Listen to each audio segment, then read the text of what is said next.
प्रदेश के एनएचएम कर्मचारियों को मिली बड़ी खुशखबरी। एनएचएम कर्मचारियों का जो रुका हुआ मानदेय था उसको जारी कर दिया गया है और इसके बाद से ही देखने को मिल रहा है कि कर्मचारियों में खुशियों का माहौल है। फिलहाल आपको बता दें, अभी कर्मचारियों का अगस्त माह का मानदेय आया जिसमें लगभग 28,000 कर्मचारियों को मानदेय दिया गया है। ऐसे में ये कहा जा रहा है कि आने वाले 1-2 दिनों में अन्य कर्मचारियों का भी मानदेय आ जाएगा और इसी के साथ सितंबर का जो मानदेय वो भी अगले हफ्ते तक आ जाएगा, जिसके बाद से ही देखने को मिल रहा है कर्मचारी काफी ज्यादा प्रसन्न नजर आ रहे हैं। इसी के साथ जो संगठन के पदाधिकारी हैं उनका साफ तौर पे यही कहना है कि महानिदेशक से उनकी बातचीत इस बीच में लगातार होती हुई आई है और ऐसे में लगातार ये बात कही गई है कि किसी भी कर्मचारी का मानदेय नहीं रोका जाएगा। कुछ समस्याओं के चलते इस बार मानदेय रुक गया था, लेकिन आगे से कोशिश की जाएगी कि ऐसी समस्याएं ना उत्पन्न हो। फिलहाल जब से कर्मचारियों के मानदेय के आने की बात हुई है तभी से कर्मचारियों के बीच में खुशियों का माहौल देखने को मिल रहा है और ऐसे में देखने को मिला था कि जैसा कि दशहरे में काफी ज्यादा कर्मचारी परेशान थे, लेकिन अब ये कहा जा रहा है कि अगस्त और सितंबर माह का जो मानदेय है वो दीपावली के पहले आ जाएगा। वहीं संगठन के जो पदाधिकारी हैं उनका साफ तौर पे यही कहना है कि उनके द्वारा पूरा प्रयास किया जाएगा कि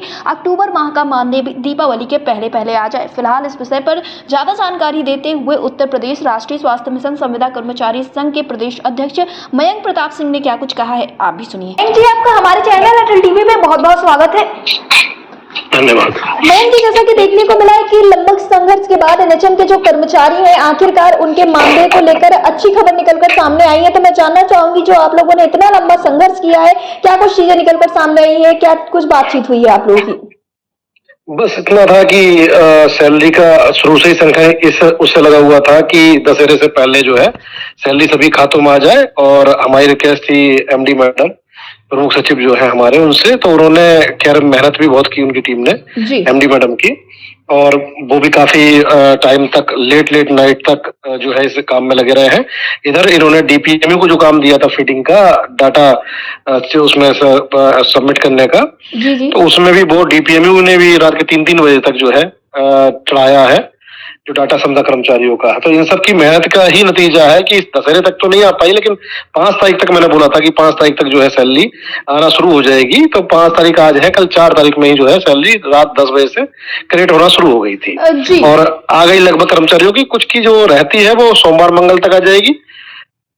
जी मयंक जी, लगभग कितने जिलों के लिए या फिर लगभग कितना बजट अभी तक जारी कर दिया गया है, कुछ आपको अवगत है इस विषय में? हाँ, मैडम से मेरी बात हुई थी तो एमडी मैम ने मुझे कल बताया था शाम कि करीब 28,453 कर्मचारियों का उन्होंने क्रेडिट किया था कल। जी। हाँ, तो उसके बाद में जो बचे हैं वो मंडे के लिए बोला था उन्होंने कि मंडे की शाम तक जो है पूरी कोशिश रहेगी शाम तक सभी का आ जाए, मंडे की शाम तक। लेकिन एक चीज और मैं इसमें बताना चाहूंगा कि जो अभी जब शुरुआत हुई है इसकी, तो 1 अगस्त 1 महीने का ये पड़ा है।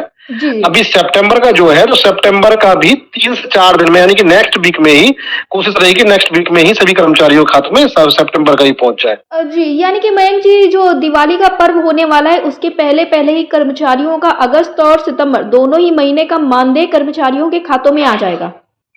जी, बाकी हमारा प्रयास ये भी है कि अक्टूबर का मानदेय भी हम चाह रहे हैं कि दीपावली से पहले आ जाए। इसमें कोशिश करनी पड़ेगी, कंफर्म नहीं बोलेंगे, लेकिन हाँ कोशिश है। तो हो सकता है कि आप मान के चले 70% ये हो सकता है कि दीपावली से पूर्व अक्टूबर का मानदेय भी कर्मचारियों खातों में पहुंच जाए। जी, तो आपने ये बात की, तो क्या आपके शासन प्रशासन में अक्टूबर के माह के मानदेय को लेकर कोई बातचीत हुई है क्या, या फिर इस बारे में आप लोगों को सोचा है? एक्चुअली में ये है कि जो अधिकारी है उनका अगर 25 तारीख के बाद कोई त्योहार होता है तो उन्हें अथॉरिटी होती है उसमें वेतन जारी करने की 30 से पहले, 31 से पहले।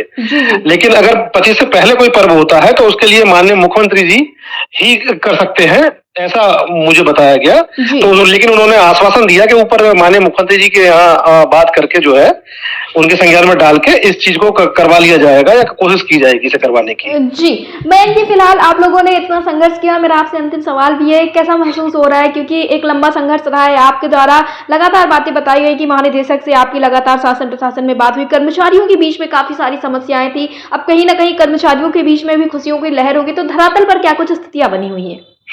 नहीं नहीं, अब कर्मचारी जो है एक बहुत देखो, एक अल्प वेतन भोगी तो है, ये तो मानना पड़ेगा ना। जी जी जी। तो उसमें जो है अगर सैलरी नहीं आ रही थी बल्कि 2 महीने से नहीं आई थी, तो काफी मतलब एक तरह से जो बोलते हैं ना, त्राही त्राही वाली स्थिति हो गई थी। जी जी। लेकिन ये है, मैं कर्मचारियों को भी धन्यवाद देना चाहूंगा अपने, कि उन्होंने धैर्य रखा पूरा, और वो हमारे से जैसे हम बोलते गए तो उन्होंने जी। पूरे धैर्य के साथ सुना, समझा और वो संयम बनाए रखा।